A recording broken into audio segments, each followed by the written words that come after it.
A Perth education expert is calling for more to be done to help teachers cater for students with autism spectrum disorder. The lifelong disorder affects almost 250,000 Australians and there's no cure, which means supporting children with ASD is crucial. Christina Holly from Edith Cowan University joins me now. Welcome to 9 Live Perth, Christina. Thank you, Amy. Now, why can ASD be so challenging for education providers? You know, it's interesting. It's complex because there's the social, the communication disorder. On top of that, sensory sensitivities. Then on top of that, maybe behavioural. So I think there's challenging on just so many different levels. And I guess inclusive education involves including these children in.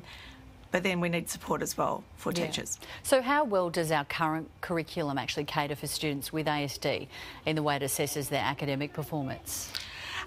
You know, I think there's like the end result of the academic performance, and that's where a lot of attention lies quite often. But I think that assessment along the way is really crucial for children with ASD. Little scaffolded steps, which is what they do better in, little steps. Have you achieved that? Look, that's good for all kids though. Now, this is obviously an issue very close to your heart because your daughter Jazzy has autism. Talk us through her educational journey. You know, it's funny, parent versus educator. Like, I think as an educator, I never thought I'd end up with a child with autism. Like, so here I am, both.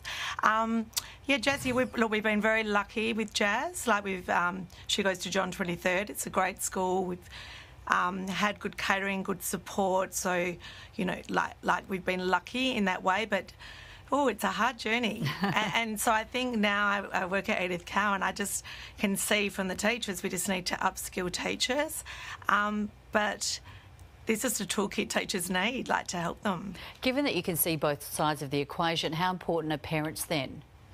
Oh, you know, I think parents are I think if educators can engage with the parent, you know, I think parents are kind of reactive, proactive, kind of angry, supportive, upset. You know, I don't know, as a parent, there's so many emotions, but we know our children. So I think if you have that parent, at least they're an advocate for their child. So it's good for teachers to maybe tap into that.